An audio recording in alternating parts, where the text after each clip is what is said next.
a fire starting in my heart, reaching a fever pitch and it's bringing me out the dark. Finally, I can see you crystal clear. Go ahead and sell me out and I'll lay your ship bare. See how I leave with every piece of you. Don't underestimate the things that I will do. There's a fire starting in my heart, reaching a fever pitch and it's bringing me out the dark. The scars of your love remind me of us. They keep me thinking that we almost had it all. The scars of your love, they leave me breathless. I can't help feeling we could have had it all. Rolling in the deep. You have my heart inside your hand, and you played it to the beat. So, Rolling in the Deep, Adele's first US #1, all about her trying to get revenge on her ex-boyfriend. But it's not just normal standard revenge that she wants. Like, she's going all out. She's talking about fire. She's talking about pretty dark stuff in this song, She's don't going you off think? on one, isn't she? She is going a little bit off on one, but he's obviously done something that has seriously annoyed her. So, fair enough, maybe. I feel a bit out of luck there, to be honest. Sorry, Rich. I read a really good revenge story in the paper the other year though. Like some girl had found out that her boyfriend was cheating on her, so she waited till he was going away for a couple of weeks, like went into his flat, sprinkled grass and flower seeds all in his carpet, watered it, turned the heating up, so when he come back in from like his holidays, there was all grass and flower growing in his carpet. He was like, what's going on here? It's quite funny. That is some serious revenge. That's a pretty good Put one. some thought into it. He there, has put hasn't some he? thought on that in that one. I might try that one day. So watch your back, the lot of you. But it's quite a power anthem, I would say. This song. It's one of those songs that you turn up and you put on full volume, and you sing it out. You sing it out from the heart, and it makes you feel better. Have you guys got any good revenge stories or things where you've just been tight to brothers, sisters, loved ones? I used to be really horrible to my little brother, like ridiculous. Not badly, but there were a few times where I made him dress up as a girl or put makeup on him whilst he was sleeping, and Yes. I used to injure him a few times. Okay. Not greatly, not. Going a bit dark now. I remember being at a camp that we grew up at, and me and a couple of the girls decided that we'd take along a kettle and some tea bags and sugar and milk and our own mugs, so that in our little chalet area we could have our own cups of tea. And one of the leaders got a little bit annoyed at us because they said that we were being antisocial. So they confiscated our kettle. Now, usually you go to these things and they confiscate all sorts of things, but no, they confiscated our kettle. So as you can imagine, we were full of rage and anger as 15-year-old girls, and thought, Without a right, cup of tea. over a cup of tea. Yeah, all of this because of a cup of tea. So we ran into the director's office and we nicked all of their equipment to make coffee. So we took the machine, the coffee granules, the little plastic tub things that I don't know what they're called, and yeah, that was our brutal revenge all over some PG tips.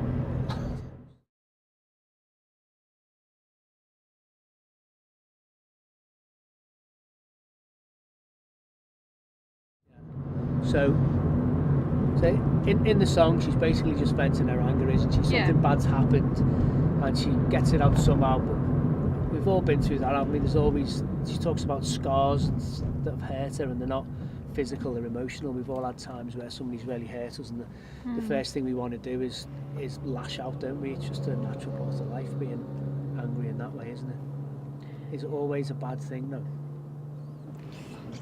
It's a challenging question, isn't it? Is anger always bad? I think stereotypically in our world, everyone's, you know, if you're an angry person, then that's almost frowned upon, that you're not allowed to have those feelings or whatever. But maybe anger can sometimes be good if it's about justice or something, if it's fighting for or against a good thing. Do you think anger's always a bad thing? Is it ever a case where we can be angry because things should make us angry? Well, I think it's okay to be angry in some situations. For instance, in the case of poverty, it's okay to be angry that people are suffering, and people who are, they're still people, they're still just have as much right to live as we do, and yet are suffering. And I feel that it's okay to be angry in situations like that, where there is injustice involved or inequality. I think it like creates like a passion like within you to like make a change and like channel your energy into something, rather than just like harbour it up inside, because then if you harbour it up, then it becomes anger, and you put it into other things rather than like the good things. Exactly. So anger can cause change effectively, and good change at that. I don't think the feeling of anger itself is bad, it's how you choose to act upon it that can create bad situations. That's good, isn't it? Wise words. That's good. Keep that one in. Roll your soul through every open door. Count your blessings to find what you look for. Turn my sorrow into treasured gold. You paid me back in kind and reap just what you sowed. Never wish you never had met. We could have had it all. We could have had it all. Wish you never had met me. It all. We could have had it all. Wish you never had met me. Rolling in the deep. Rolling in the You had my heart inside. Wish you never had met me. You played it to the beat. In the New Testament, in Matthew 21, we see a scene where the temple has been taken over by essentially business people trying to sell stuff and flog stuff in this place that is supposed to be the holy place. And Jesus comes into this place and he sees what's going on, and his reaction is to turn the tables upside down. Now, some people read that story and say, oh, that's fair enough, you know, they were insulting the place, they were doing something that wasn't right. And some people look at the story and say Jesus reacted out of anger. What do you think happened? I think what the Bible's describing there is what we call righteous anger. So it's right to be angry in certain circumstances. So Jesus comes in, sees the temple being misused, and gets angry. And that's the right way to react, as we would hopefully when we see injustice or poverty or the refugee crisis that drives us passionately to think, I want to do something about this. And Jesus wanted to do something about it. He wanted people to do the right thing and not just turn God's house into like a marketplace, and so he was right to get that. I think the other thing it shows is Jesus being human. Like, we often just think of Jesus, God's son, but he was human as well, and it's a natural human reaction to get angry when bad things are going on. But as Hannah said before, if that drives us to hurt other people, that's not a good thing. When it drives us to be changed, then that is a good thing. I think it's a massive challenge to all of us. Like, I know for me, when I respond to different situations, often my first reaction is to shout and scream and find somebody else to blame, and it's all of these angry feelings built up inside. But actually having righteous anger and fighting for those things that you believe in, rather than just snapping in situations and doing whatever your first thought is, because often our first reaction isn't the right reaction. I think it's a maturity thing as well, isn't it? Like, as you grow older, you learn like how to channel those emotions, and like rather than just kind of like not thinking about it before you do something. You're saying I'm immature. Don't say that. Watch out, or she'll do something to you. I think one of the odd things is when I probably find it easier if people like do something to me, I'm like whatever. But if people like hurt the people that you love, then that's sometimes more difficult, and then you want to like poke them in the eye or worse. Definitely. I guess that can be seen in the sense that Jesus was in his father's house. It was ultimately his father that they were hurting, which is probably half the reason for his anger. But I guess you're right to be angry in the sense that God intended the temple to be a place of fellowship, a place of holiness where people could actively seek him out, Yeah. and yet people were spoiling it. So I feel like he was definitely right to be angry in that situation. And it actually reassures us that when we do feel anger towards things that we're passionate about, that is okay. Yeah. Because people so often think that it's wrong to react in those ways, but even Jesus did it, but he did it for the right reasons and with the right intentions, and I just think that's a really big challenge.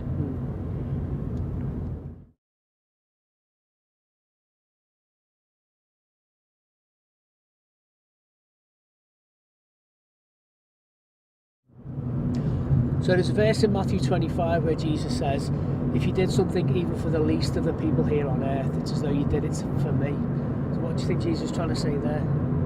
Well, I guess it can link back to the whole idea of being angry at injustice. If people are suffering, Jesus, he would want to help them, and if that means being angry about the fact that they're suffering, then it doesn't necessarily mean that it's wrong to be angry in that situation.